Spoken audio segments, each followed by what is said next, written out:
If you have a garage, can you park a vehicle in it, or is it a free-for-all for storage? Home organizer Megan Arthurs is here to help with tips on how to make the most of your space. Good morning to you. Good morning, Annette. It's so great to be back on the show today talking to you about garage organizing. 'Tis the season.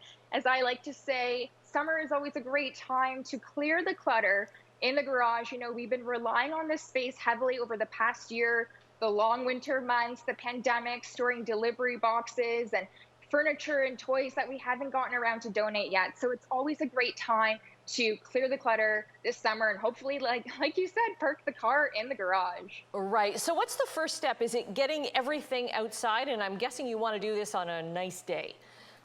Yes, you're right. A nice day is always optimal if you can. You want to declutter. You want to go through all of your items one by one and put them in one of three piles. So a recycle or garbage pile, a donate pile, or a keep pile. But the tip doesn't just end here. So, you know, this is where families I work with, they get a little bit stuck. They're great at making the piles, but then the piles just sort of sit there. And the point of decluttering is to really clear the clutter. We want to get the clutter out of the space so we can acknowledge the breathing room that we've created. And that's why I always recommend calling 1-800-GOT-JUNK. They're offering a no contact junk removal service right now, which is fantastic. We're still in a pandemic. We care about safety precautions and social distancing. And a really great feature is that they do all the heavy lifting.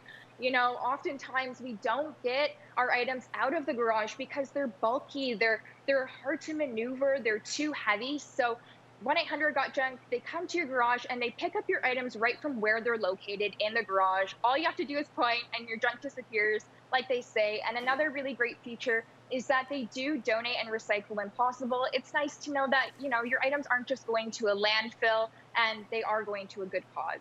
Okay, because a big problem sometimes when you do that, when you do the sorting, right, it's like you leave the boxes there and then you keep going into the boxes, right? So it's just best to get them out of the house as soon as you organize them. That's dangerous. Because we've done that ourselves. It's like, oh, maybe I don't want to give that one away yet. Yeah, definitely. Okay, so okay, go ahead.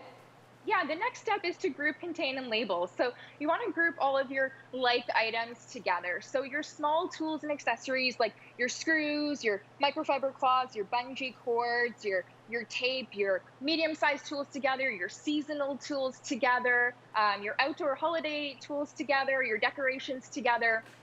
And you want to find appropriate containment. So you want to find bins, jars, baskets that fit your grouping. You don't want your items just free floating on the garage floor or on garage shelving. You know, that's when chaos and clutter starts to creep in. You really want to eliminate that. And finally, you want to finish off with the label. And then I think you know I love labels, but it's not just for it's not just for aesthetic purposes. You know, of course, it's to keep you accountable for putting things back in their proper home. It makes it quick and easy to retrieve your items. But most importantly, it eliminates over purchasing. So a lot of the homeowners I work with, we end up finding duplicated items in the garage because they simply didn't know they had them. Right, or you think, oh, I need more duct tape, and you're at the store, so you pick it up anyways. And a good idea too, I've heard, is that you don't buy those containers until you've actually done the sorting, right? So otherwise you may end up overbuying containers. 100%, you've got it. Yeah, wait till you've done the sorting. Yes, and then go vertical is your third tip. Right, so you want to try and get your items off the floor and on the wall. And my go-to product for that is the Truss slat wall system. It's a paneling system that goes right on the garage wall. It's really sleek and smooth, so it's quite pretty. It's easy to clean and it's moisture resistant, which is awesome for a garage space. And it comes with all of these neat hooks. It comes with single hooks, double hooks, hose hooks, shelving and baskets like you see in the video. And you know, you can really store just about anything and hang anything. You know, as our lifestyle changes, of course, so do the items that we need to store. Many of my clients have taken up gardening during the pandemic, and the slat wall system is super heavy duty and durable, so it can hang all of your gardening tools, it can hang all of your winter tools. It's awesome. And I have to say, Annette, that it's super DIY. Do it yourself. You know, for me to say that, it's really true. I'm not the most handy, but just a couple screws and a tongue and groove connection system, and it's easily put on your wall. So it could be a fun family project that you and your family undertake this summer to get the items on the wall. Okay, and just quickly, where do you get that system then? Well, you can go to the Truss website, and they have the installation guidelines there, all the accessories, and the system itself that you can take a closer look at. Okay, we'll get the link up to your connections as well on our website, chch.com. Megan, great to see you again. Thanks for organizing things. Thanks for having me, Annette.